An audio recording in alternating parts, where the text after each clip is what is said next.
911 for what city? Please, Calgary, I'm freezing. Please.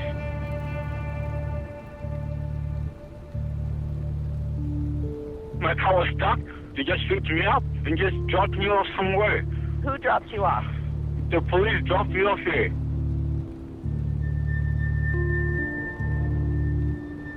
They just dropped me off here? Like, really? This is what you guys call Canada? Just because I sound black doesn't mean I'm bad. No one said you're bad because you're black, okay? No one never said that. No, that's what it is. Well, that's not the situation, okay? There's no racial undertones here. I'm not a bad guy. I don't have anything to do with the cops. They just picked me up and dropped me off somewhere cold. Please They just left me here. Like, stop shouting. okay, I'm not shouting. I'm just freezing. I'm cold. I know. So I need help. Please, I need help.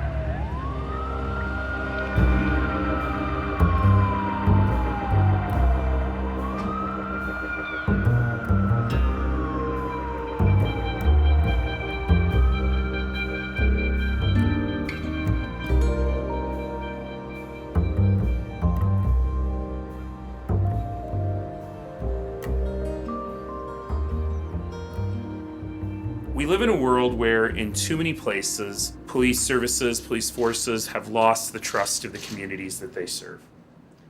We've seen that in other places in Canada, we've seen it in other places in the Western world. It's not something we want to see here, nor is it something we will see here. The Calgary Police Service is quite possibly one of the best, if not the best, police services in this country, which makes it one of the very best in the world. Taking that oath of allegiance, becoming a police officer provides you with an enormous amount of authority. Probably the most intimate form of government the public will ever deal with is the police. The fact that they could suspend your Charter of Rights and Freedoms, they could use force against you, they can do things to you that could forever upend your life, your family's life, comes with a high, specific need to be accountable.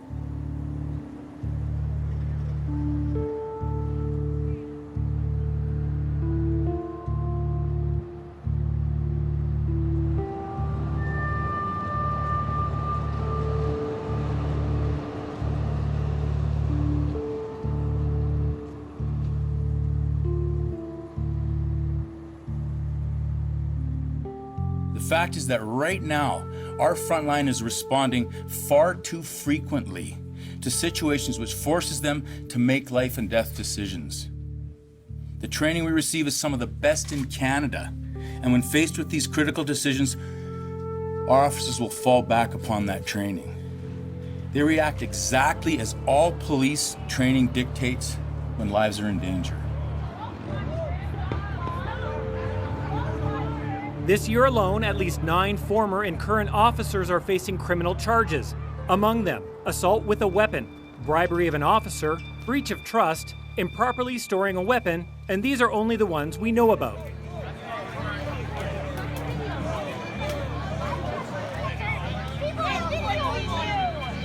Put that in. You're making your own problem worse. You have a culture of people who are used to being authoritarian. They're used to being right at all times. They're used to sort of living the traditional values. I'm the boss, you're not, therefore it's okay for me to yell at you and treat you like that. That is inherent in our decades of culture, those kind of norms and roles and behaviors.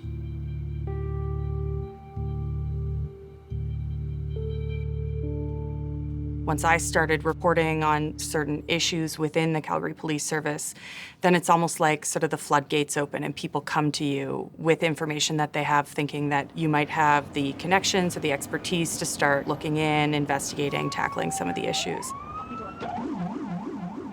Police announced that 3 of their own are being charged in an excessive force case against a man named Clayton Prince, who they had tried to conduct a traffic stop on. He had run away from them. Hey! I mean, I had been involved in calls where if the offender ran, and it would be like a thing where you would make a group decision. If that guy runs, you give him some extra punches so that he's not gonna screw with the cops again. 3 Calgary police officers are facing a range of criminal charges after a violent arrest this summer. It left a 34-year-old Calgary man with broken bones and a collapsed lung, and it was all caught on video. Native male, black sweatshirt, blue jeans. The incident had only come to light, had only been investigated once this dash cam footage surfaced.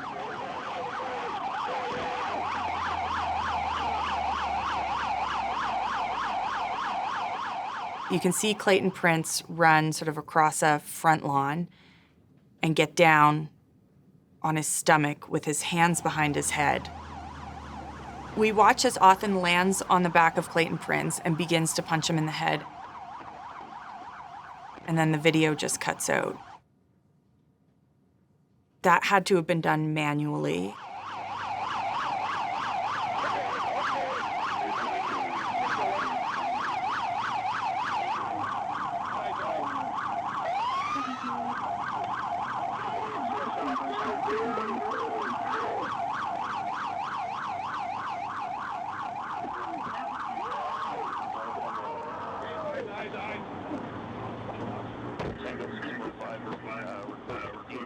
He had broken some ribs. He had had a collapsed lung. He had had a key shoved into his neck. Right. Now, what you saw here. That's okay. Yeah, I know. Guys decide to dismiss street justice. Yeah. If that guy's white van was videotaping this could not be very well. Yeah. Because what he is surrendering, he's getting down on the ground and he gets fed a whole bunch of shots. That's something where as a recruit, you think they're gonna call their officer coach out and say, hey, that's excessive force. No, they're gonna follow what they do and then carry that on throughout their career. We got her back at. The officers are charged with assault, but it's the public mischief charge that is most disturbing to Alberta's police watchdog. The fact that they lied to suggest that a person committed an offense that they did not commit and potentially subject that person to the criminal justice process and potentially imprisonment is extremely serious. So the 3 officers charged, in the end, the judge said in her decision she didn't necessarily believe their testimony, but she was left in reasonable doubt. And so 2 of them were acquitted. James Othen was found guilty. He's appealing his convictions.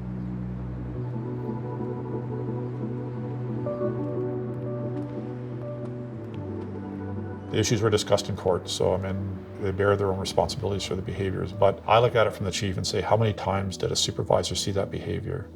How many times did a manager or a peer see that kind of evolving behavior and said nothing or did nothing or maybe laughed at it or walked away? I worked around a lot of people that would use excessive force, and I'm ashamed to say I never stood up and said anything, but I was nothing short of afraid. I was afraid that, number one, I already was a female, so I had that going against me, but now a female who speaks out. I had also seen what happens to people who speak out against those who are heavy-handed, who use too much force. And so I didn't say anything when I saw incidents like that happen.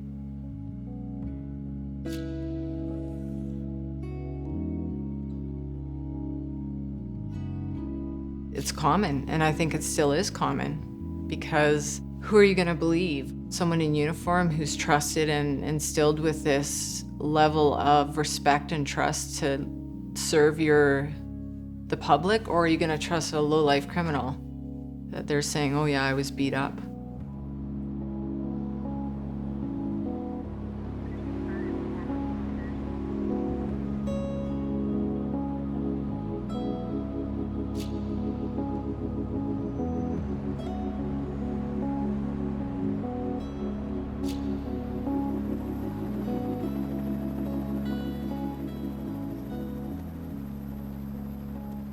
Man, it was nice. Life was great when I came here. Like, there's so many opportunities, there's jobs. Life was good before the whole incident. I knew where I was going. I knew what I was doing with my life. But then After the incident, everything just kind of went downhill.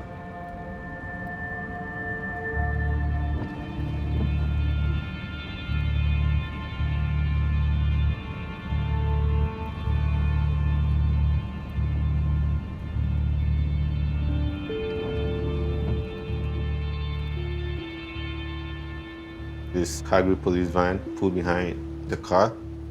They came out, told us to push the car. So I told him, hey, look, we tried to push the car. If you can't help us in any way, just leave us alone. To my surprise, they wrestled me to the ground. They put handcuffs on me, put me in the back of the police van. I was just like, what are you guys doing? Like, I haven't done anything wrong, so where are you guys taking me? They just kept on driving. They got to East Village, they stopped there. They took my handcuffs off and they told me to beat it.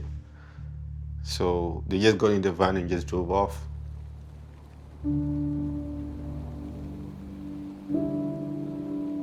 So I'm stuck at this location. I don't know where I'm at. I'm from Africa. Where I'm from, you don't see none of this -25, -30. We don't see none of that. I was just wearing like a tracksuit. I didn't have gloves or no toque or anything. There's no buildings I can go stay warm. I'm scared. Like, I was panicking. I was feared for my life.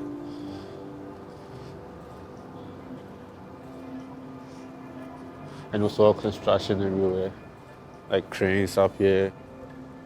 I couldn't call a taxi at that time because my phone was dead, but I had a friend's phone that he had dropped when I went to go pick them up.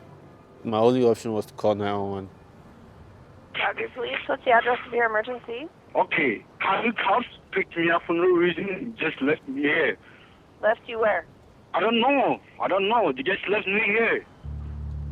He told me it's only for emergency service. So they hanged up on me and I called again. They kept me on the phone for like 10 minutes. And the cop arrived like right here.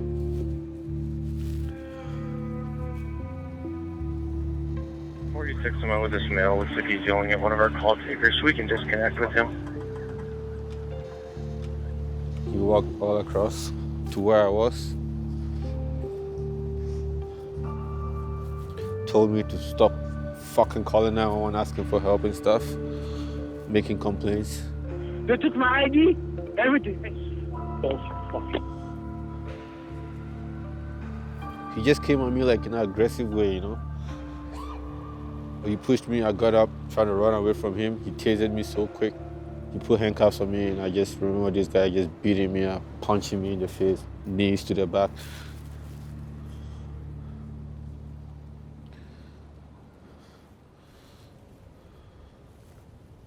This is where he almost ended my life, right here.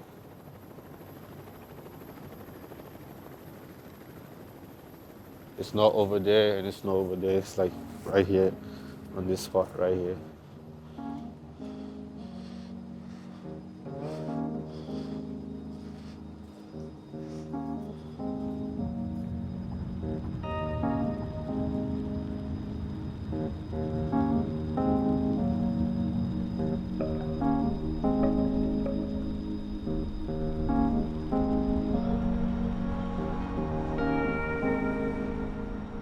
I'm here to provide a brief statement and answer whatever questions I can.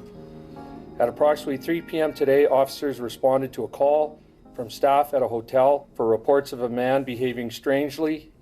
They took action to enter his room. The situation escalated, and as a result of his actions, a service firearm was discharged. Following standard procedures in an officer-involved shooting, the investigation is now being conducted by the Alberta Serious Incident Response Team, also known as ASIRT. The crux of our investigation is going to focus on what happened and why they needed to gain entry and what occurred in that hotel room.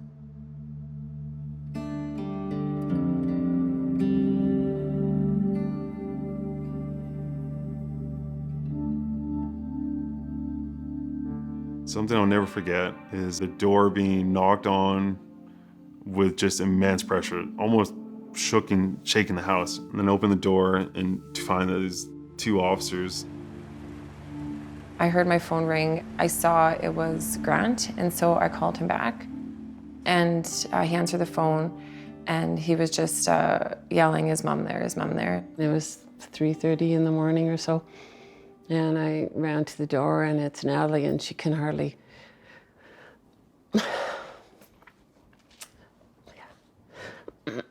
she can hardly breathe. And she was yelling out that Anthony is dead, that they've killed Anthony.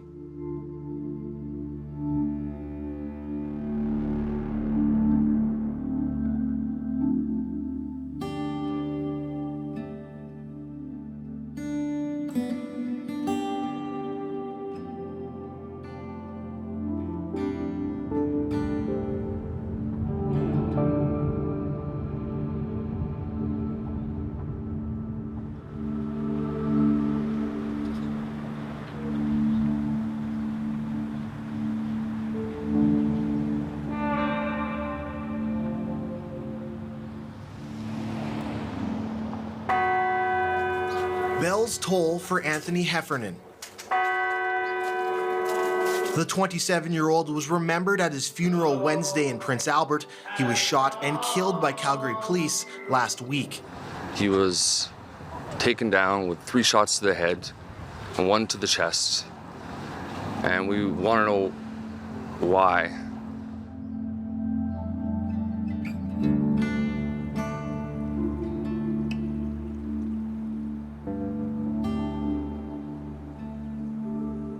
Once we had the funeral and went back into Saskatchewan, we phoned AIDSERT numerous times, and the lead investigator talked to us at length. You do know what did Anthony do to make him such a threat to the police, 5 police officers, that they had to kill him? What we've been told is that he presented himself with a syringe and he motioned towards the officers. That's my understanding of it. 5 officers, and they would kill a person because he had a needle and lighter? I don't make an opinion whether or not the members acted appropriately. Our role is to compile the facts.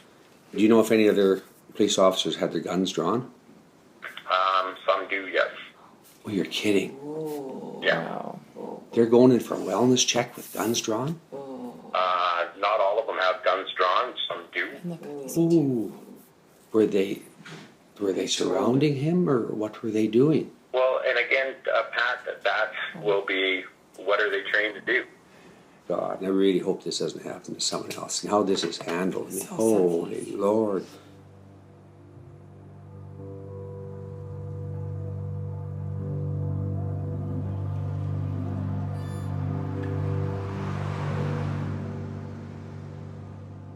The Heffernan family brought their concerns to me, and I agreed to represent them.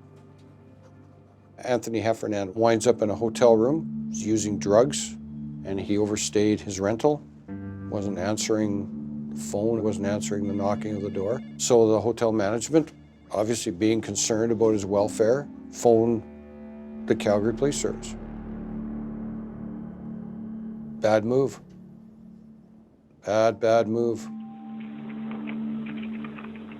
Want to make sure that people are safe. There's nothing bad in there, and obviously they need to check out as well. So they're due to check out at 11 o'clock. 11, so they're 2.5 hours overdue here. Okay. They force entry to the room. There's lots of yelling. They get close to him.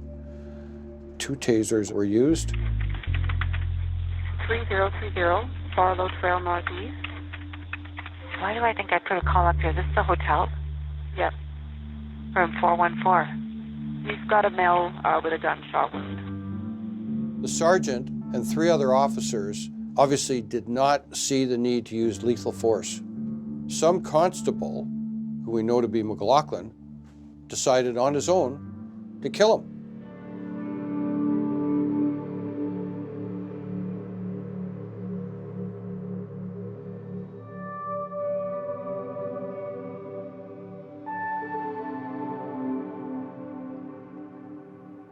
Once we found out what AIDSERT is, and like it's cops kind of investigating cops, and we're like, well, who has our back kind of thing.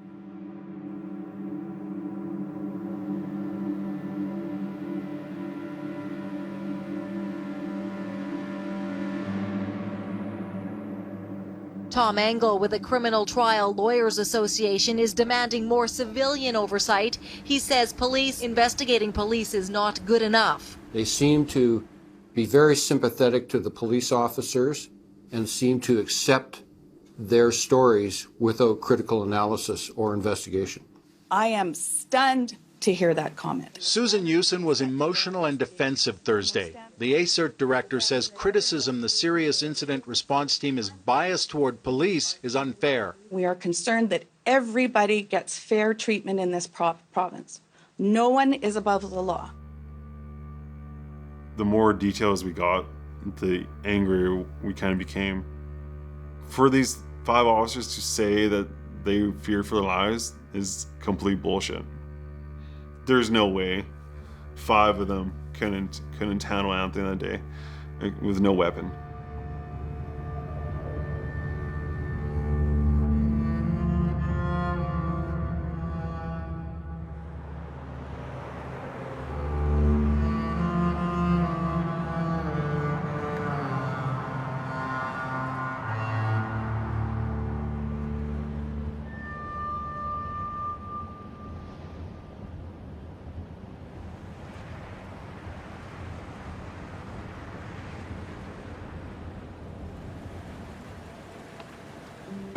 They put me in the police van, read me my rights, and said I was being charged for assaulting a police officer. At that time, I didn't really have much to say to them. Like, I was just so weak and like so broken down, you know, like just in so much pain. They finally took me out. I got on the train. I'm all bruised up, you know, lips busted up. I'm bleeding, and people are just looking at me like, what happened to you, you know? I called my friend. As soon as he walked in, he's like, holy shit, what happened to you, man? We went to the hospital, and when we got there, I was in so much pain, I could barely stand.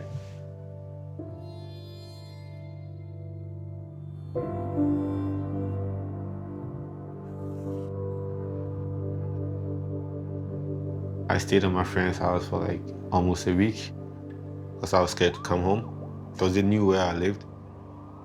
I was having like flashbacks and, you know, the images just keeps repeating itself in my head, you know, so I was just terrified, man. I didn't want to go home, you know. I didn't want to be alone, I guess.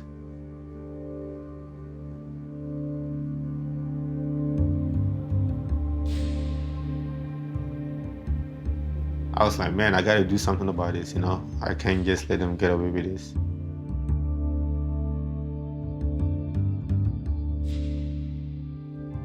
I filed a complaint because I felt like I had to do something about it before it happens to someone again.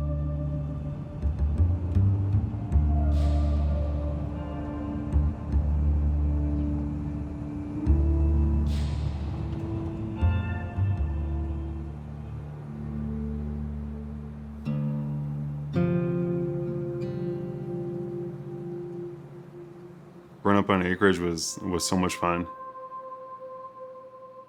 There's always something to do outside. We had a big family, and I've always loved that about our family. It was just chaos always. Anthony is just 3 years younger than me, and our birthdays are just a week apart. We shared our birthdays every year together, and he ended up being my best friend up until his death 4 years ago now. Anthony was always laughing, extremely caring and very generous. He was an electrician. It was a really great career for him. But I think also having a lot of access to so much money at such a young age, you know, he kind of fell into spending it in the best ways often, so. With Anthony and drugs, unfortunately, specifically cocaine, he had a problem with it. He hated his addiction, and to be honest, he lived a very sober life for the couple years before he died. He relapsed, you know, going into the hotel room.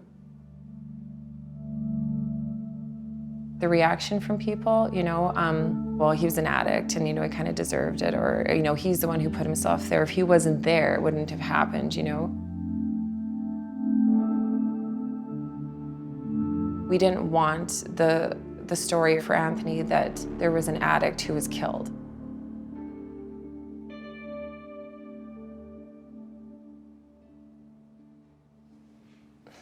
I mean, he was our brother and he died in a way that he shouldn't have died.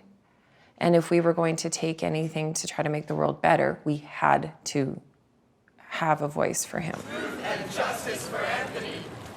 Truth and justice for Anthony. Truth and justice for Anthony. Truth and justice for Anthony. Yeah, 10-4. It was very scary for a while. They know our faces, they know our names, they know where we live. That was definitely really hard. And yeah, there was a lot of police at the march. I wish I could say that they had a lot of empathetic faces, but it wasn't like that. And yeah, they were filming. 12.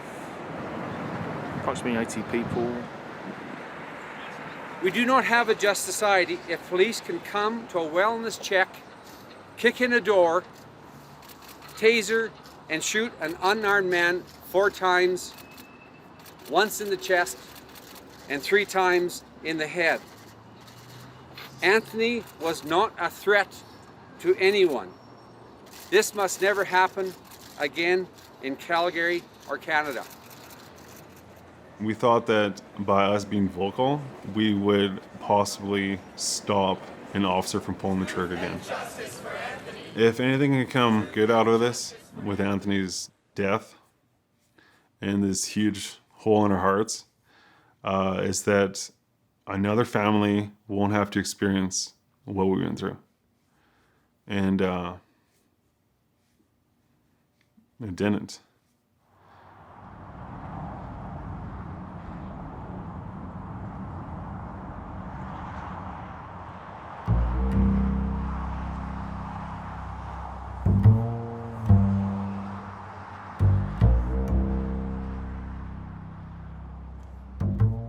At first, I thought they were going to drop the charge because I didn't do nothing and they don't have no evidence against me. But then after like a year or so, I spoke to my lawyer. She's like, yeah, this is going to go to trial, so get ready. The only basis by which Godfred was charged with assault was that there was some sort of gesture. There was never any allegation that he'd actually hit anybody or pushed anybody or had any physical contact. Of course, I've heard before stories from people who have been charged with assaulting a police officer and have said that they, in fact, were the ones assaulted, so it wasn't anything new to me, but his demeanor really drew my attention. He kept saying, it's a construction site, there's got to have been some video there, somebody had to have a camera there, you've got to get the cameras and show what happened to me. And so that was really remarkable for me. Why would he be encouraging me to try and get evidence of what he was telling me if he were making something up?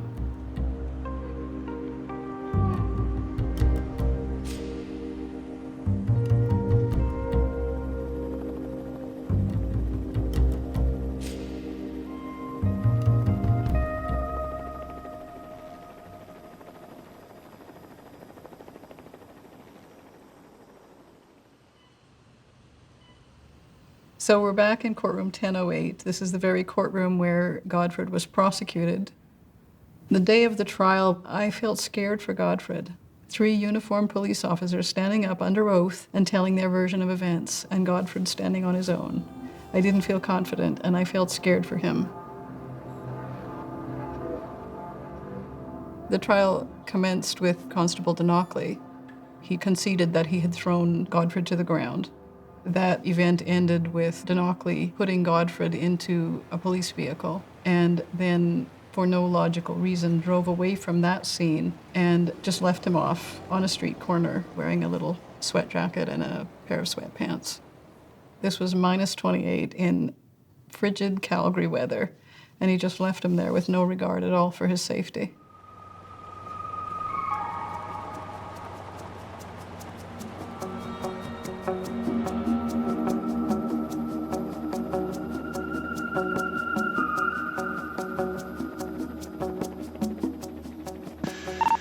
without members, just holding the guy on the ground.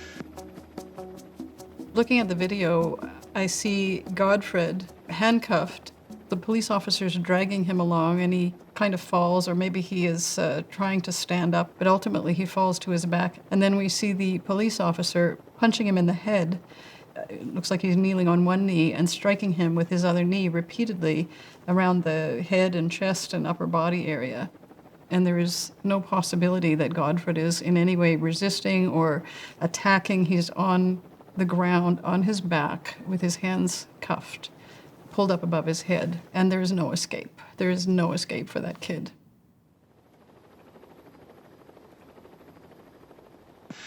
Okay, Auckland, 3 members out now, so anyone else coming can slow down. The final officer that was involved was Constable Curtis, and he ultimately took Godfred into custody. I asked him what it was that made him believe that Godfred was intoxicated, and he said 2 things. One is that the other officers had told him that Godfred was intoxicated, and that Godfred repeated the phrase, "I don't deserve this." And that was what led him to believe that Godfred was intoxicated. And that leads to a bigger concern about this entire case. We didn't have 3 evil officers who were conspiring one with the other to get this man in trouble. We had 3 independent actors, one of whom kidnapped Godfred and took him and left him to freeze to death. Another one who found him there, having called for help, and beat him up such that he still hasn't physically recovered years later. And a third who just blindly accepted this must be a drunk man because the others said so. That, in my view, is a critical difficulty with the police service, is that could possibly happen. It's very frightening. Judge McElhargy found that the police officers were not credible and was not able to find in any way that Godfred assaulted the police officer, and Godfred was acquitted.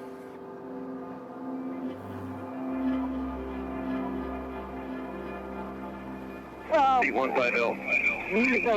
Sorry, beat 158, we're out. Like with all this evidence, with all these videos and everything, they still went on with the trial and they actually tried to lock me up for doing nothing.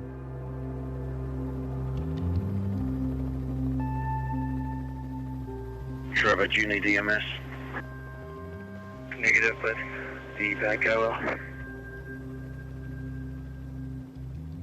It makes me feel like he's like profiling me, you know? Like, you just did this to me. Who is the bad guy? The guy who puts an innocent guy in handcuffs, taser him, beat him up for no reason? Or the guy that needed help and got tortured? Who is the bad guy? All units, all channels. The code 200 in 1 district involving Unit 1146 has been resolved. Had we not had a video recording, we would have had Godfred standing up in court and saying, the police officers are lying. And I can't imagine any judge going out on a limb and saying, you're right, the 3 of them are lying. It's you that's telling the truth. That would have been a very hard sell for Godfred.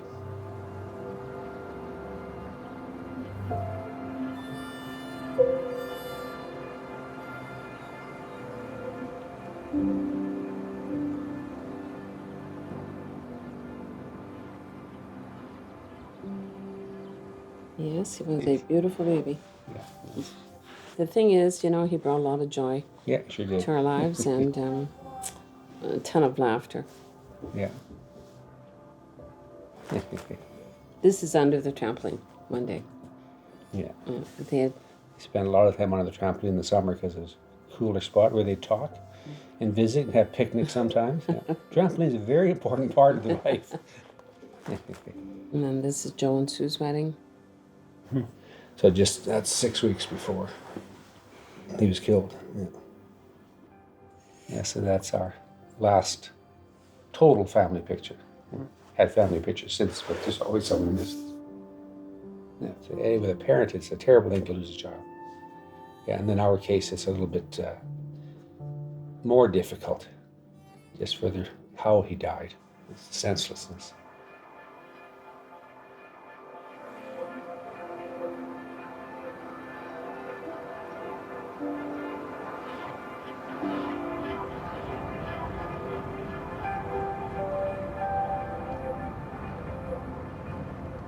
Just before 5 p.m., police tactical teams descended onto this residential neighborhood, an active shooter in one of the homes. Heavily armed officers on the ground moved in to take on the shooter. Police shot and killed the suspect.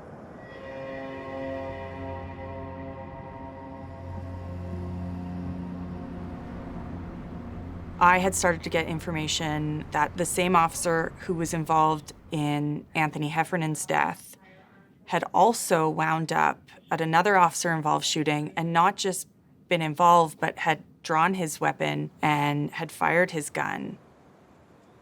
David McQueen was in a wheelchair and had recently lost his in-home care because it could no longer afford it. He struggled for compensation from the government and became increasingly angry and desperate. It all came to a head in an armed standoff. He was shot and killed by police after he reportedly fired several shots into the street, hitting a city bus. I don't think he wanted to die. I think he just wanted to be heard more, and this was the only way he knew to get people's attention. I called Grant Heffernan, and I remember saying, I think I'm going to tell you some information you don't know, and I think it's going to be upsetting to you. Are you okay to hear this from me? She told me that the same officer that killed Anthony was back to work and was also involved in another shooting that killed McQueen. And that was the craziest. I just couldn't believe it. You know what I mean? Like, is that just the mentality of the Calgary Police? Like, they don't care at all. Like, put him back to work. He's fine. That Mr. Anthony Heffernan deserved it.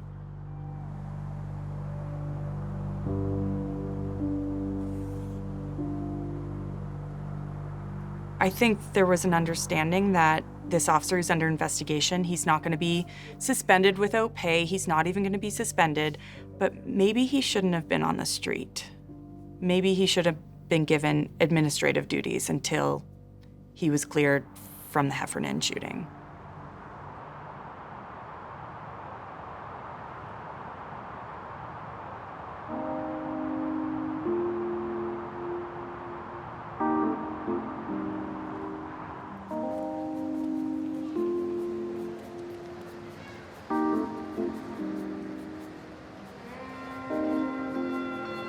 Godfred's therapy, his legal fees, there is no compensation. He's intended to just feel fortunate that he's been found not guilty and move on. I went through like 5-6 lawyers in Calgary. Nobody was willing to take on the case. My defense lawyer, she referred me to a lawyer in Edmonton, Tom Engel. It was a travesty that he was ever arrested, ever charged. Once the charge is laid, it goes to the Calgary Crown, and they have to thoroughly review all of the evidence. Now they have to decide whether they have a reasonable likelihood of conviction, and if they do, whether it's in the public interest to prosecute Godfred. Looking at this whole scenario, is it in the public interest to prosecute this man? The answer to me would be clearly no. There's a failure there. These checks and balances, none of them worked.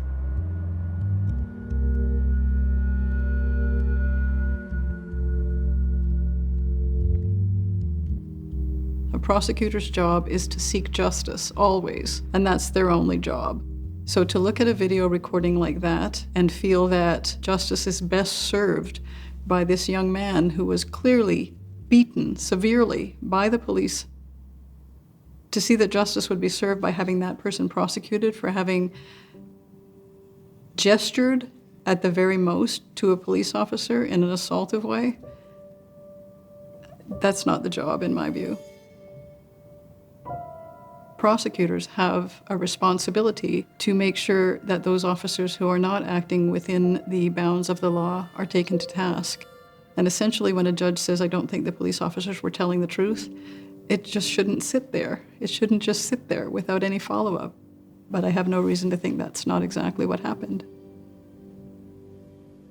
Crown prosecutors generally don't like to report police officers' misconduct. I got confirmation that the Crown prosecutor in Godfred's case did not report it.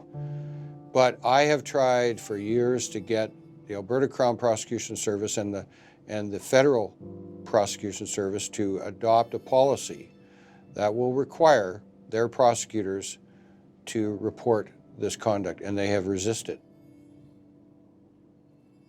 So it's very strange to me that the Crown Prosecution Service would not be rushing to implement such a policy. I mean, after all, aren't they interested in a justice system where the police officers are the best that they can be?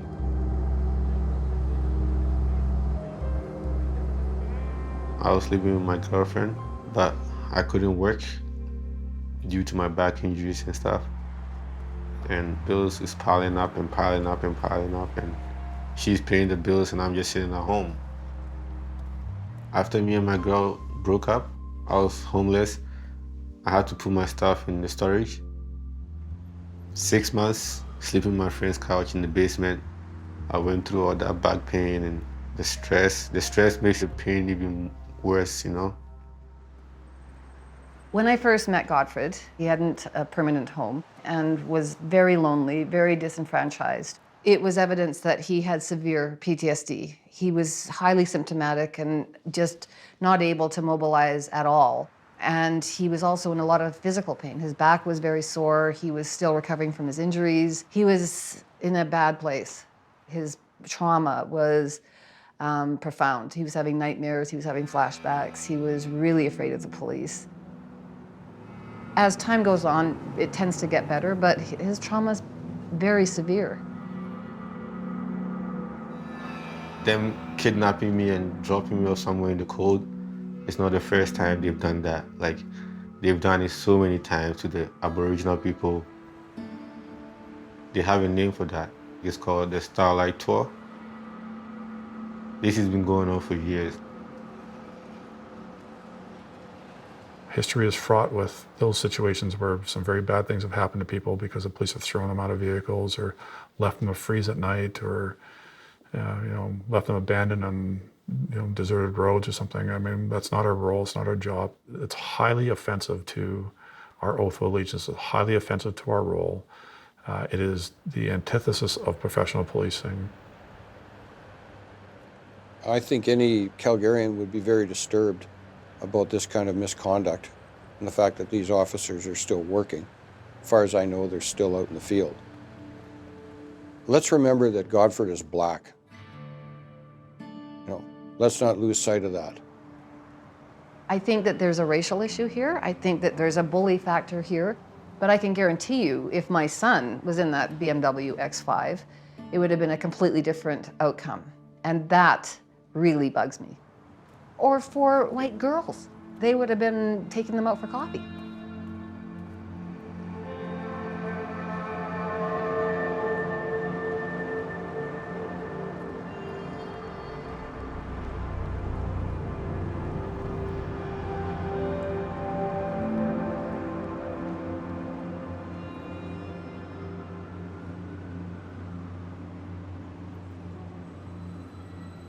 At the ACERT meeting, we recorded the proceedings that took place, and almost immediately after we get in, Susan Houston tells us she's made the decision that she is going to send the file to the prosecution.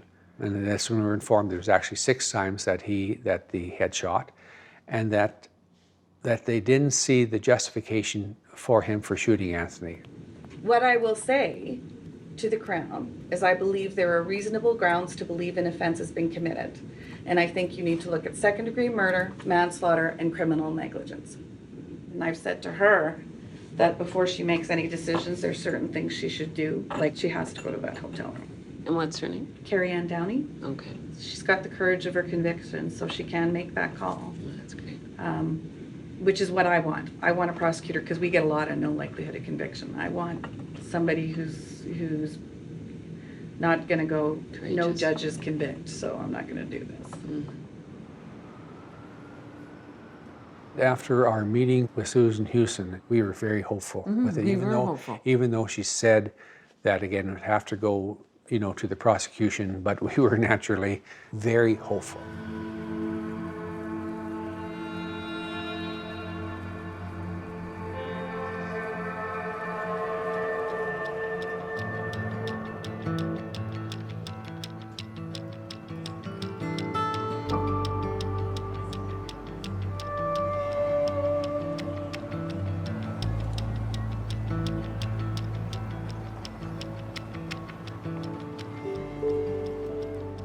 I'd like to thank everybody for coming today.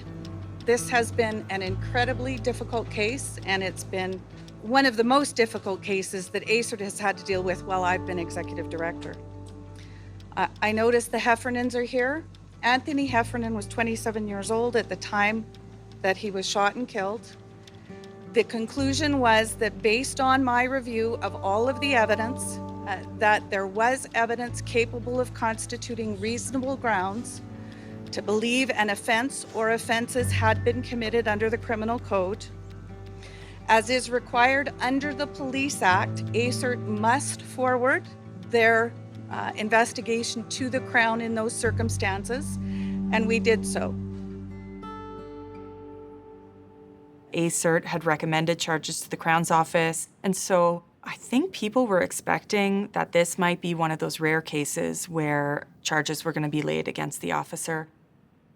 Carrie Ann Downey was the prosecutor to look at the file, and we don't know if she was taken off it or what took place, but all of a sudden, the Deputy Minister of Justice was there, and he is the head prosecutor of all the prosecutors in Alberta.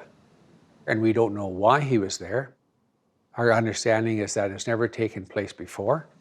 Following a thorough review of the evidence, a close analysis of the relevant law, the application of the standard for commencing prosecutions, it's our determination that there will not be a prosecution in this case. Ultimately, there was simply not sufficient evidence that the officer's use of force was unjustified. And as such, in these circumstances, there's not a reasonable likelihood of conviction resulting from the use of force, and there will not be a prosecution. I want to say to the Heffernan family how sorry I am for your loss. Tulpanna went on to say that the officer had no other choices. In the circumstances that the officer found himself in, there were no reasonable alternatives to taking the steps that he did. And that naturally is completely wrong. He had lots of choices. It does not make sense. And you wonder, how would a prosecutor ever come out with a statement like that? I'm completely devastated. We really actually thought in the last 17 months that clear and just thinking would prevail. But it didn't. And so we were very disheartened, to say the least. Very saddened by the whole ordeal. I often wonder how they all sleep at night. Maybe just fine. We don't. You know, I often wonder, does McLaughlin have a full night's sleep? Does Eric Tulpanna? Maybe they do. Just another day in the life of the Calgary Police. Yeah. Another one dead and another one buried, and let's forget about it.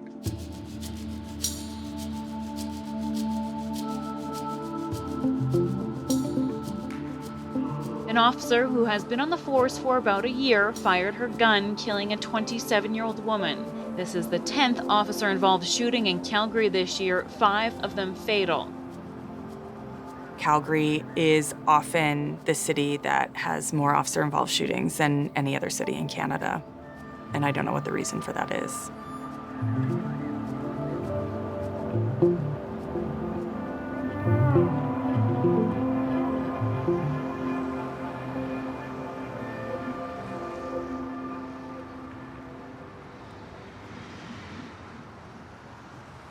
In an ideal world, the prosecution and the police should be separate. But in the real world, the prosecution and the police work very, very close together.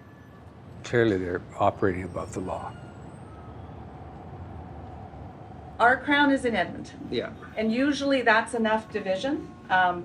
She's not gonna have to work with the Calgary Police Service, but it may be better, and I'm gonna offer her the option of, do you want us to send it out of province?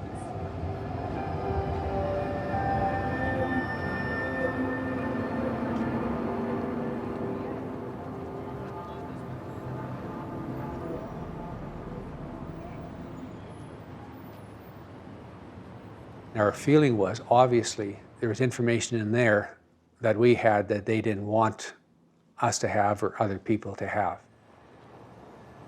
I'm inclined to think I should talk to the Assistant Deputy Minister about it. Because in fairness to Carrie Ann, who's a very courageous prosecutor, like she's the cat's pajamas. But in fairness to her, I just want to make sure something isn't sitting in the back of her head about the fact that she's got to practice for the next 15 years with. But isn't that the whole problem? It is, but you know what? I mean, I can tell you, I prosecuted a prosecutor's son in this province. We put that aside. We do. Okay. For a former Crown prosecutor to say that, that's kind of an indictment on the system here, isn't it? Because she is suggesting that there are Crowns within Alberta who don't have the courage to do it. Why should it be different for the police when looking at making the charges than it is for you and me? Why should that be different? Why should it take a courageous prosecutor to bring charges? A lot of Crowns get the mistaken impression that the police are part of the team. The Crown will say, I have to go talk to my officers. I have to make sure it's good with them. What difference does it make? You're in charge here. It has to be good with you. You can't care about what the police think about this. So make no mistake, there is pressure. And it's not just pressure in whether to prosecute an officer or carry on a prosecution. There is pressure brought to bear in any case where the police conduct is at issue, including cases where the police have brought the charges against a citizen.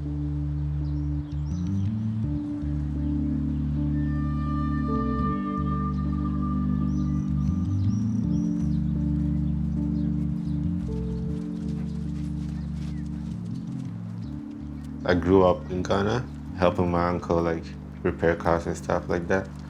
So that kind of got my interest, and came to Canada. I wanted to be a heavy-duty mechanic as well. So I went to school to upgrade. That's what I wanted to do. But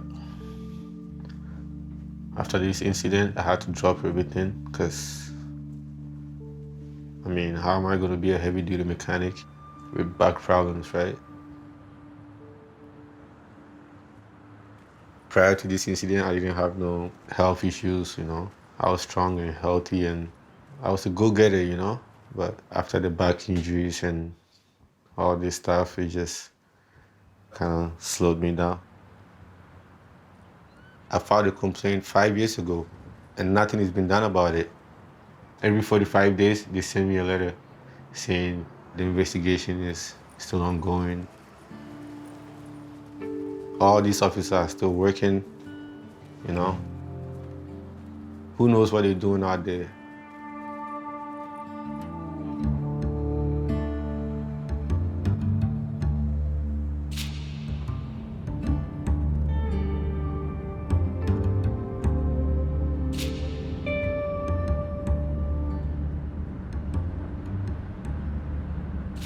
Good afternoon. On Monday, May 25th, 2015, police were called for reports that a man had broken into his ex-girlfriend's residence and stolen a number of items. The man was located nearby and placed under arrest. Officers pulled into the parking lot behind the CPS Court Services section and removed the man from the back of the marked police vehicle. At this time, an altercation took place between one of the officers and the man, resulting in the man being thrown to the ground while handcuffed. He received serious head injuries as a result. The incident was captured on multiple CCTV cameras. The 6-year member of the Calgary Police Service has been charged with aggravated assault. The member is now on administrative leave and their status will be continually reviewed. So the CPS announced that one of its officers was facing these aggravated assault charges. They give some basic details, but they don't name the officer.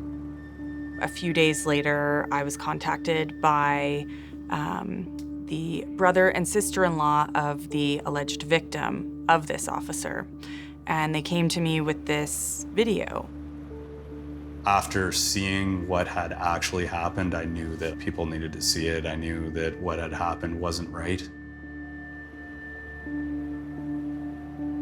Growing up as a kid with my dad as a cop, they were my heroes. I would see another police officer and he would remind me of my dad. And there was a point where I did think about becoming a police officer. I couldn't believe that someone would be handled so aggressively when they were in handcuffs.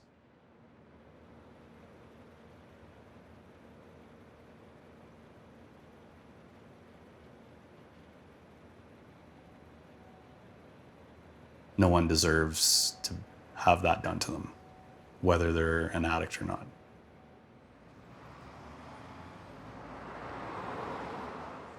Daniel came to our office. His understanding was that he was under investigation for an assault of the very officer who ended up being charged. That's not unusual in my area. Typically speaking, that is the charge that people end up leaving with because the police needed justification for applying force.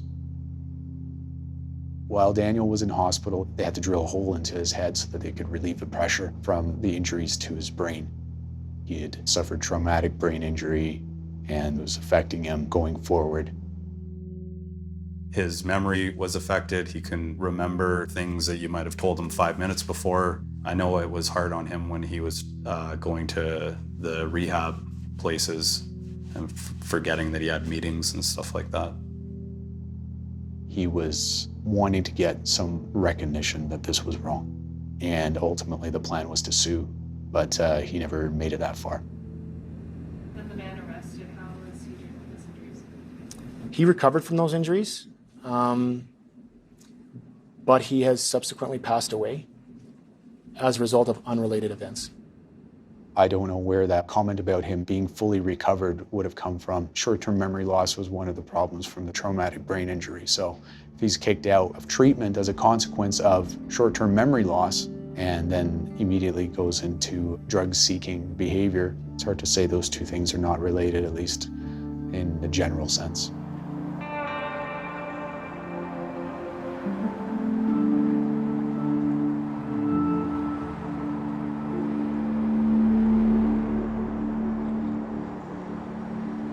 Why has the officer who's been charged not been named? Is this in relation to something of a domestic nature?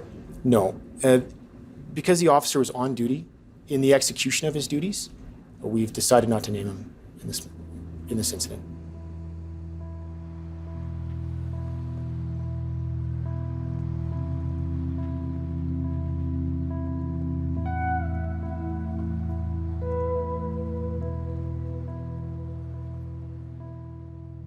And it's just upsetting, you know? Like, this is the same guy that I filed a complaint against him. The police force knew the evidence, they seen the videos. They didn't do anything to protect the public. And this same guy goes around and beat up somebody in handcuffs again after he did that to me. Godfred makes a complaint within about a month of the misconduct. So the Calgary Police Service is well aware of what Lindsay did. Anybody would look at this, consider Godfred's complaint, and would know that this is a serious problem. What do they do about Lindsay in the meantime? Nothing. They let him loose on the citizens of Calgary to inflict this damage on Howarth. I think that until a conclusion was drawn as far as that first incident, he should have just been behind a desk. It seems like it's an egregious error by the management at Calgary Police Service.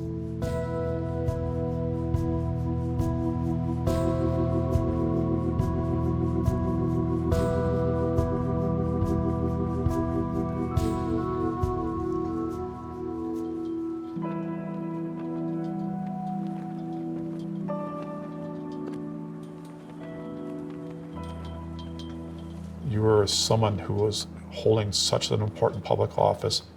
When charged with a criminal offense, it's not unreasonable for in the public's interest to know who that officer was and who did it. We were one of the few left in the nation that wasn't naming officers. I disagreed with that. I believe that we should be aligned with the ideas of full front accountability. Chaffin goes in. We started seeing more officers named. And that was him following through on this transparency and accountability platform. But what that did was really upset the membership. It was a big problem for them, and the police union really picked up on that, and then there was this big tension created between Kaminsky and Chaffin. The vast majority of our members are absolutely outstanding police officers.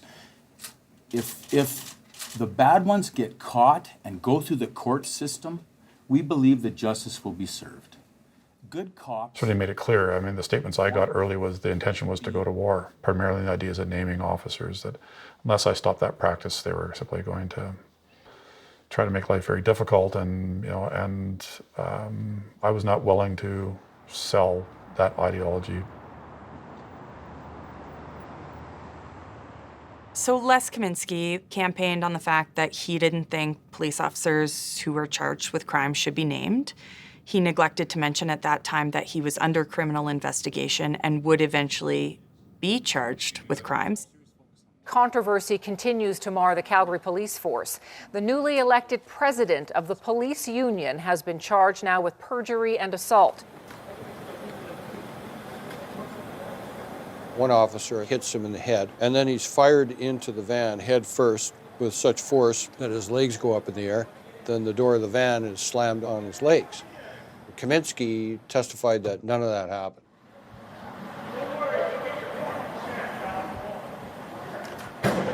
Then the Crown bailed out on prosecuting Kaminsky. I mean, that to me really illustrated that there is some deep-rooted problem in the Crown Prosecution Service.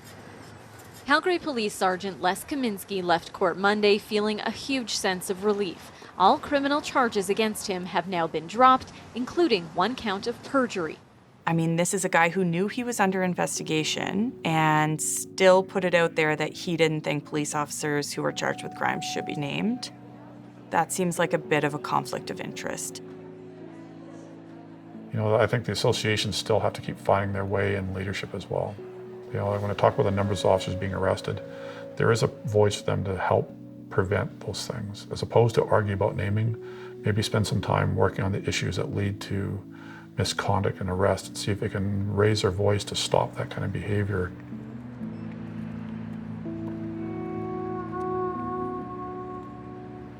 I worked for the Calgary Police Service for 14 years.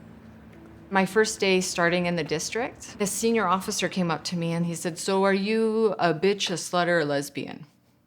And I was taken aback by that comment. And I thought, oh, wow, is this what type of environment I'm coming into?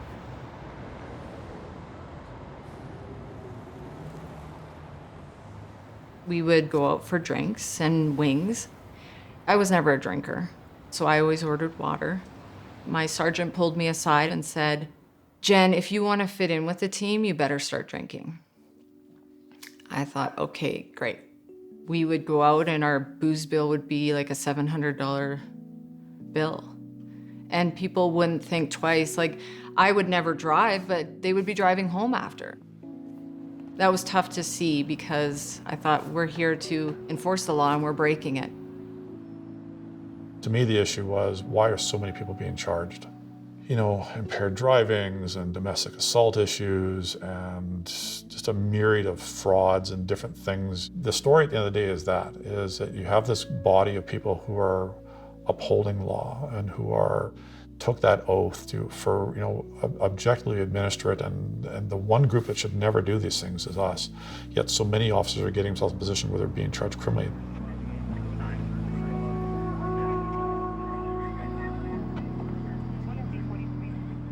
Today, Calgary's mayor, police chief, and police commission stood before reporters and admitted they have got a problem on their hands. They say changes need to be made to cleanse the Calgary Police Service of a toxic culture, one that's been festering for decades. I'm very, very proud of the women and of the men of the Calgary Police Service. That's why reports like the things that we have heard over the last week or so are so troubling. They're not consistent with the CPS that we know.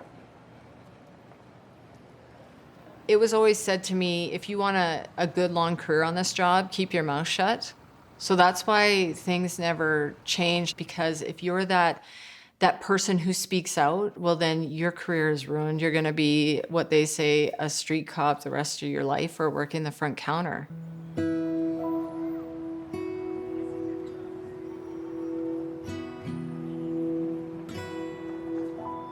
They started saying bad things about me, like, oh, you're a lone wolf, Jen, you're toxic to this unit.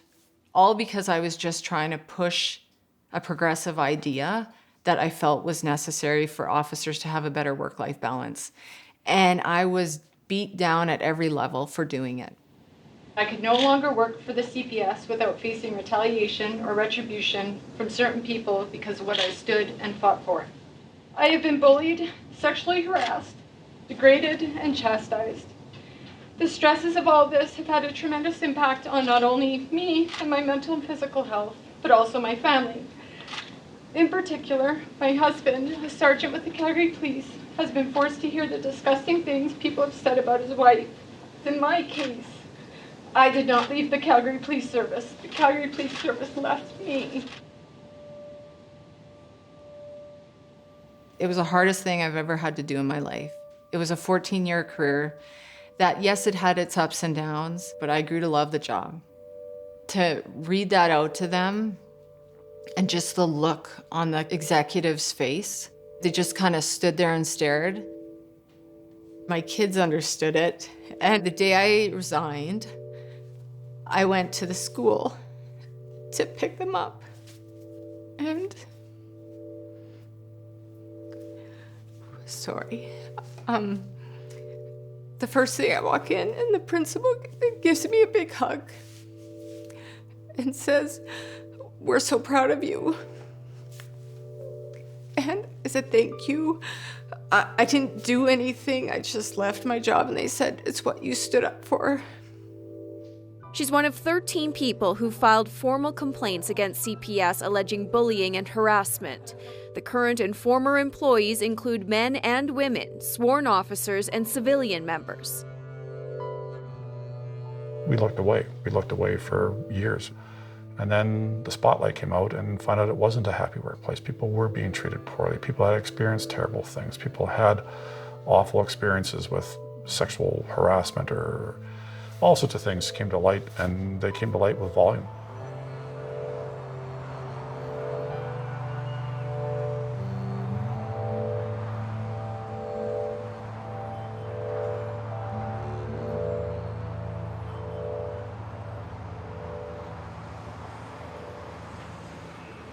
I was hired in what I thought was going to be a very strategic position related to HR reform and culture change, and unfortunately learned very quickly that that was not the way things were going to play out.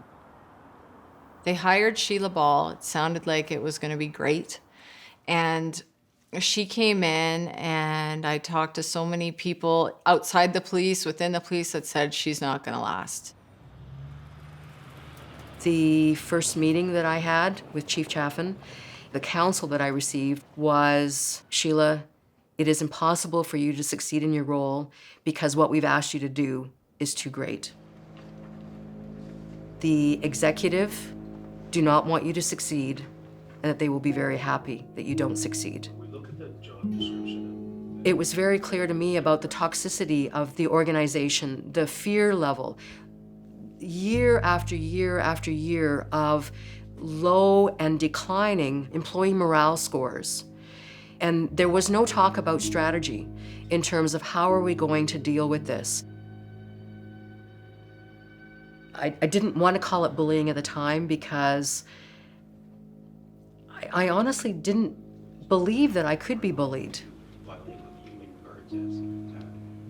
I've been in some really tough environments, working in the patch in Houston, working in a refinery between Houston and Galveston with all men in Clan country. That's a challenging environment. And so I really understand now, because I don't think I've ever been bullied in my career. And all I could think of every day is, if I am feeling this bad, if I'm feeling embarrassed, or I'm feeling humiliated by some of the things that were happening to me, I can't even imagine, some of the things that had filtered up to me that were going on. I had some authority I thought, and some power given where I was placed within the organization, and it still happened to me. And I wasn't putting up with it. I was being excluded. So really, what was the point of me being there? Reforming HR is an issue that continues to come up at police commission meetings, and it did again Tuesday with the news the Chief Human Services Officer resigned after only months on the job. It was unfair to put that on her. She had a very important job to do, but you couldn't wear the moniker of culture reform by yourself. There's no way.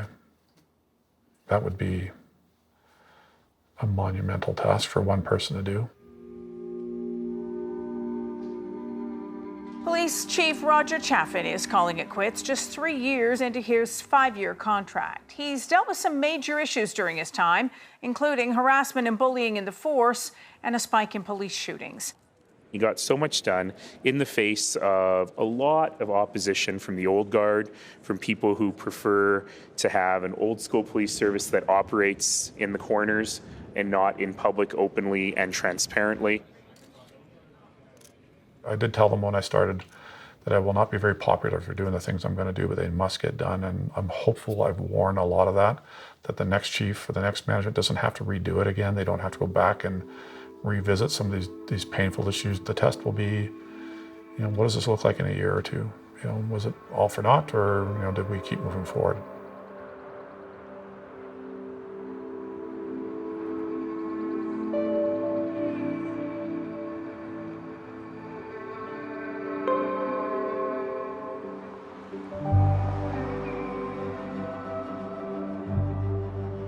Trial is underway for a Calgary police officer charged with aggravated assault. The Crown prosecutor says a 2015 arrest by Constable Trevor Lindsay left a man with a fractured skull and a brain bleed. His family say Howarth was not the same after that arrest and the injuries that he suffered on that day. This is a 7-day trial and it is being heard by judge alone. In order to avoid a conflict of interest or even the appearance of a conflict, they have brought in prosecutors from Edmonton as well as an Edmonton judge, not knowing who Constable Lindsay might have come into contact with in his capacity as a Calgary police officer. From a lawyer's perspective, it didn't seem like anything that Daniel did on that video warranted 3 successive punches and being thrown straight to the ground. Of course, he can't put his hands in front of him to save himself from the fall. He's not assisted in any way by the officer from striking the ground. And then he does. And it appears he goes headfirst right into the pavement. And he doesn't move after that. 11:17. You just had to recall that our male staff let at us. We're code 15, but he's going to need EMS in a bad way. 10-4. After he throws Danny to the ground, you see him walking around, and he is obviously agitated. I imagine in his mind he's saying, how am I going to get myself out of this one? So I'm going to close this door, take these photos. Here comes the sergeant. I want him to see that I'm worried that I have this guy's blood on me.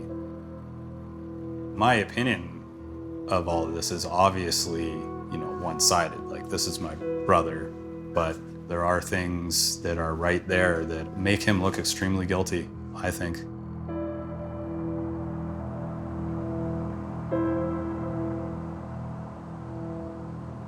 I was pretty angry, like the first time I walked inside the courtroom, watching this guy just lying, and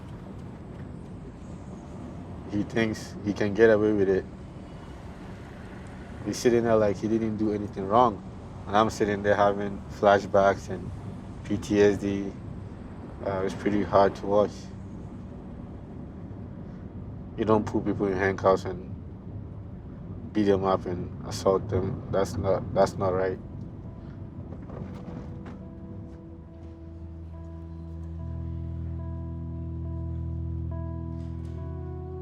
Lindsay described Howarth as combative and argumentative.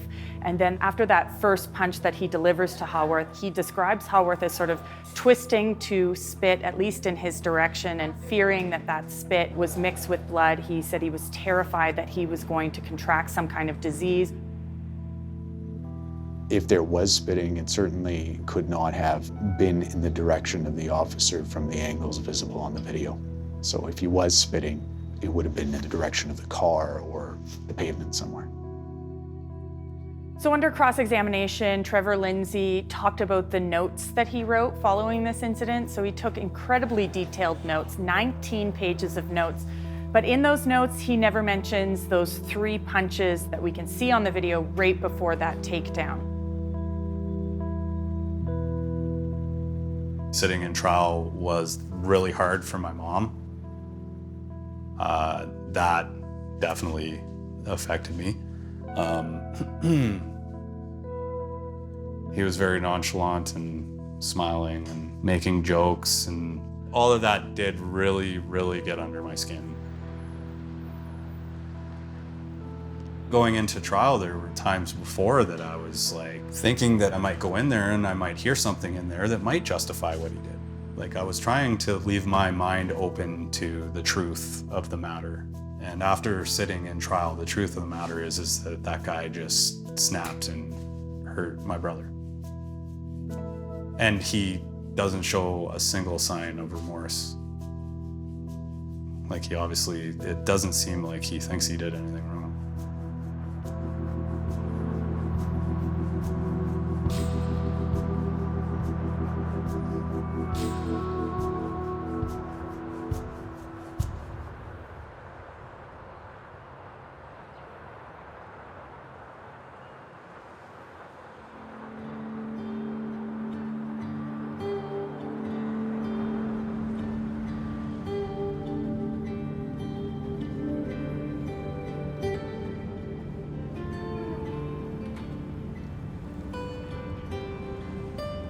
This is gonna be Lindsay's 6th hearing, I believe.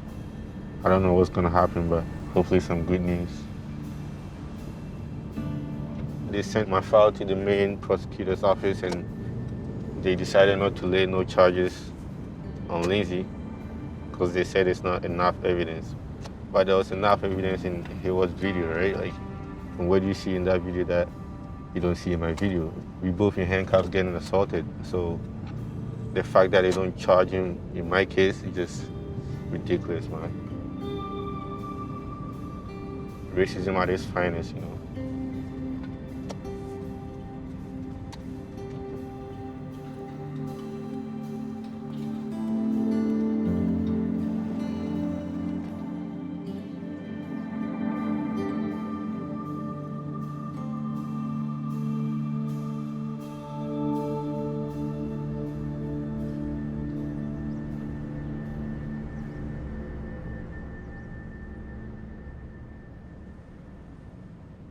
This hearing was just a joke. It's a waste of taxpayers' money. It's a waste of my time and everybody's time that came there. It's a joke. It's like the same thing they said from November. They postponed it, 6-7 months after? And they come back today, same thing. You see, this is why he went and assaulted another guy. Because we file complaints, they don't take it serious.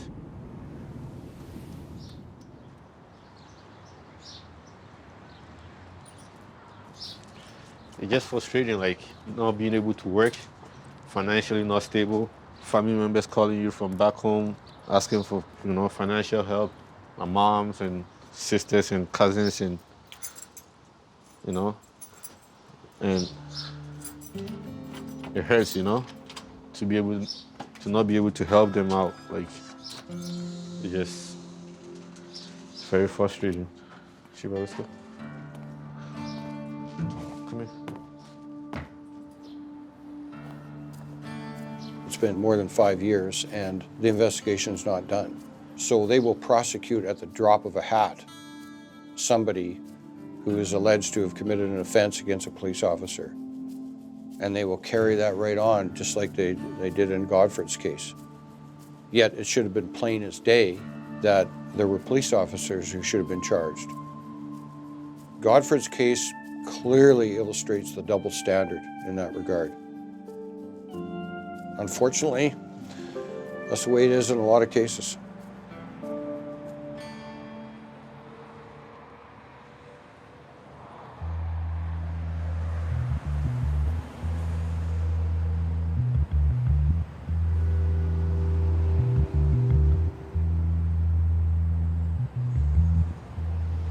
You know, it wasn't planned. We were driving and I said to my husband, there's the hotel right there. I went in and I asked if I could see the room. I had the guy from the front desk stand on the other side and you couldn't see anything the way that the room is designed. I knew that they were lying. I remember like leaving and just calling my parents right away. And I was like, I was just at the hotel room and you can't see anything. I mean, that's the story. The story is that he could see Anthony pacing back and forth and seeming agitated. And that's why he called for backup. It's an impossibility. You cannot see in the room. And as far as you know, it's Officer McLaughlin. That's the only one that said he could see Anthony in the room, so he's lying. He's lying about it. And in 72 seconds after they enter the room, our son is dead.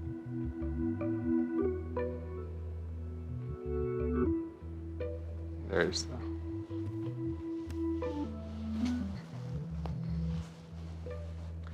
where the bullet will have gone through. Oh my God. It seems to, he collapsed just here, I guess. Unbelievable how you could have five officers. Heavily armed officers in this room. There's nowhere to go. No. And if in fact he was holding a syringe, they can't see that it didn't have a needle tip. And as if he did have something in his hand, as if they could knock it out of the baton or something. Anything, if he's standing there, I mean, like, what is this? Oh my God, I can't believe what Anthony must have gone through. Like, oh, the terror, oh. And then to have shot into the floor. Bullets again were in the floor by Anthony's head, so he had to definitely shoot at Anthony when he was down and dead on the floor, because they said all of the bullets were fatal. It didn't take 4 bullets to kill him, the first bullet killed him. Oh. So then just to keep on shooting, yeah, it's so cowardly. You know, it's unbelievable that Eric Tolpanen could have the audacity to say that excessive force wasn't used, that the force used was necessary. Well, Eric Tolpanen should come up here and take a look around the room, and maybe he could see it's not reasonable that what the judgment he came out that they could not prosecute. It's all over for Anthony Heffernan.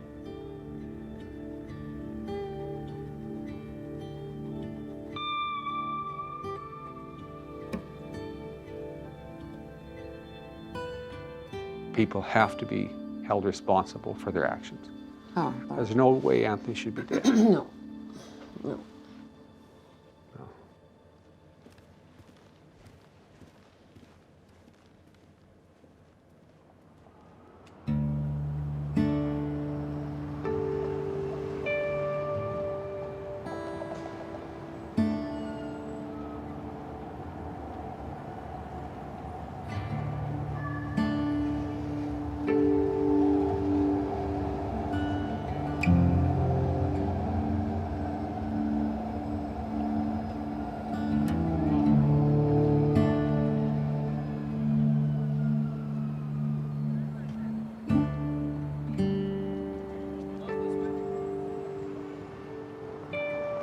Well, Calgary Police Service, they were flying under the radar with all of the misconduct happening within their ranks, but now they've been caught, and they've been caught in very public ways. And so the chickens have come home to roost for the Calgary Police Service. All of these things, all of these terrible crimes being committed by their officers is a symptom of them not doing something about it 10, 15, 20 years ago.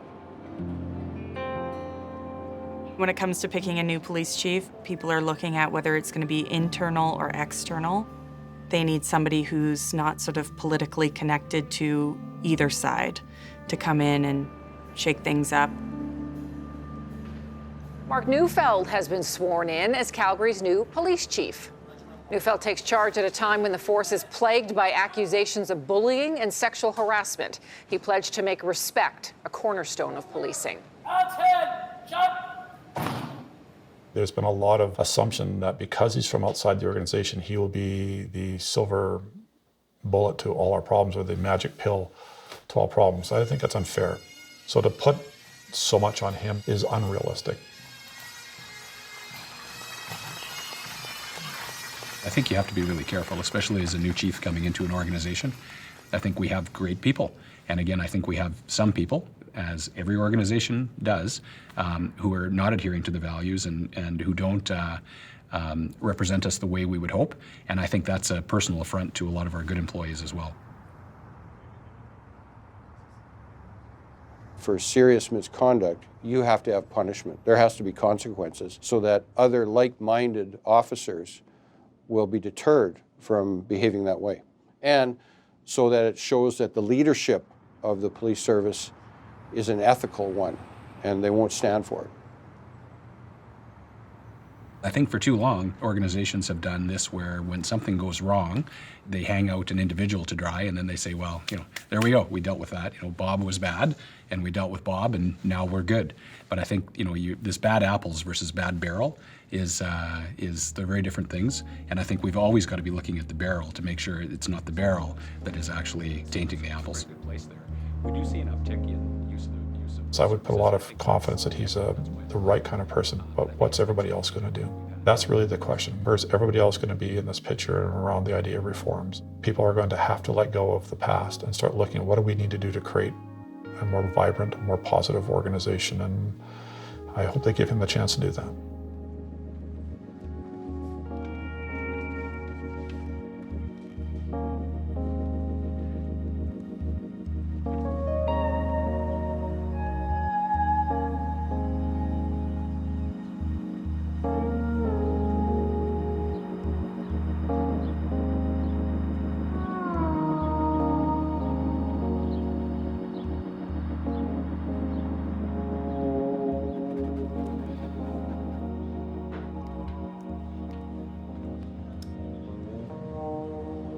Just because he's got a uniform and a badge and a gun don't mean he can go around beating people in handcuffs.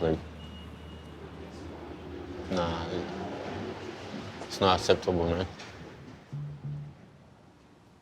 So the judge read portions from his 30-page written decision, and essentially he found that Haworth, after he had been initially punched in the face, had the need to spit blood. He had it collected in his mouth, and in fact, he had spat blood towards the back of the police car, so nowhere near the officers. The judge also found that Lindsay could have controlled the situation by simply keeping Haworth pressed up against his police cruiser, that he had control of that handcuffed suspect. And it was only in the moments where he was hauling Haworth away from the police car that things sort of got out of control, and that's when the punching occurred. Essentially, the judge found that none of the use of force was justified, and so Constable Trevor Lindsay was found guilty of aggravated assault.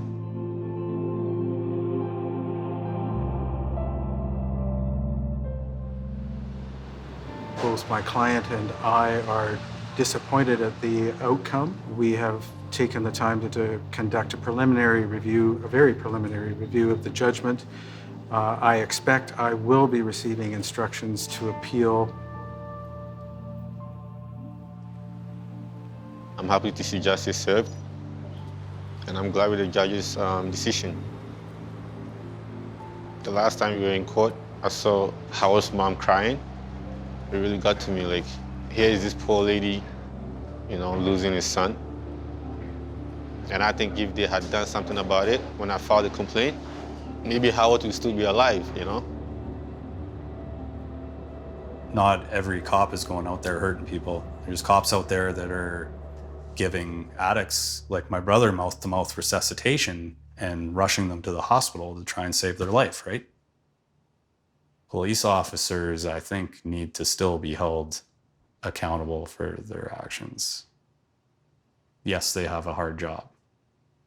Not everyone can do their job, but that doesn't give them an excuse to abuse their power.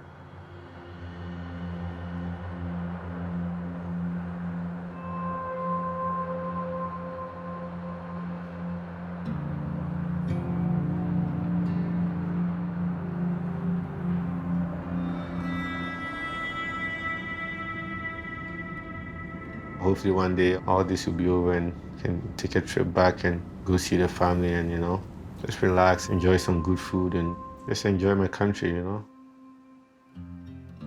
But yeah, hopefully one day soon I'll be going back. I still get like serious anxieties when I see cops. I get this anger, But then again, not all cops are bad cops, right? But in my eyes, they're all the same because in my situation, there was like how many cops involved and nobody did the right thing. So where's the good one? Like,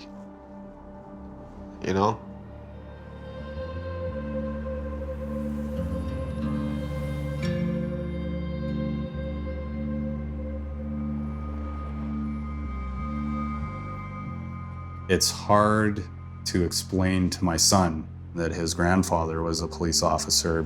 Don't be scared of cops. They're there to protect you, right? Because when he first saw the video, he came to me like absolutely destroyed, right? This is his uncle that he loved. He was terrified that it was going to happen to him. He was asking me, well, what if I get arrested? Am I going to get beat up? Which is sad. And of course, I'm not going to say anything negative about the police to my son because I want him to be able to feel confident calling the police if he's in trouble, not scared to call them.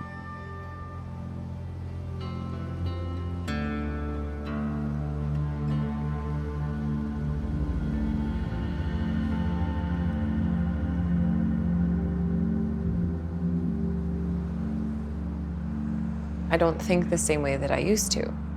I mean, our family was called by so many other families who have had family members beaten or killed by the police. And, the stories aren't always the same, but what was the same is that it shouldn't have happened. It didn't have to happen. So I don't inherently trust in our legal system at all anymore.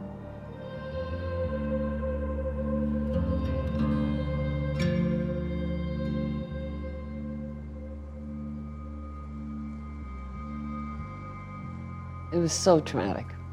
It was so traumatic for all of us. Oh my goodness.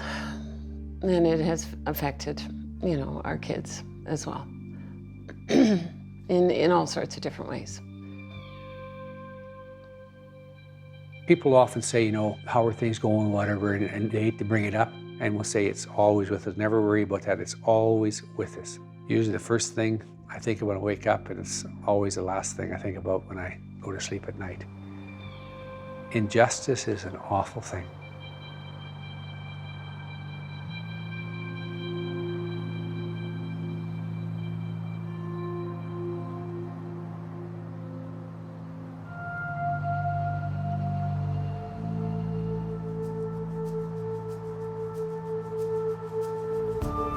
And we begin tonight with the bird's eye view of Calgary as marchers make their way to City Hall. This shot giving you a real sense of just how many Calgarians came out today to take part in this demonstration.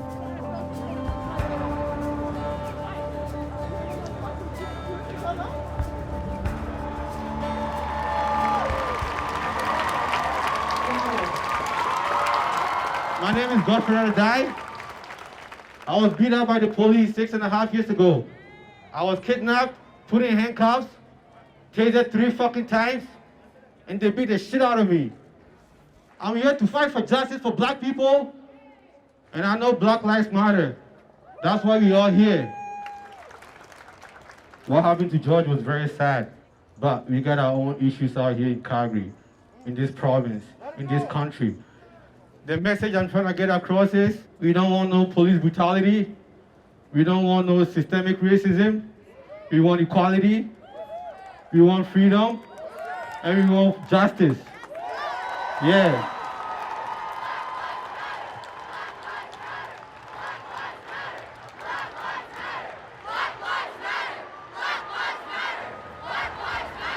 Black Lives Matter! To see all these people come together, fighting against injustice, racism, police brutality, is beautiful, man. It's beautiful, and I'm so glad to be a part of it. Change is coming soon, people. Hold on, change is coming soon. Stay strong, stay together, and keep fighting.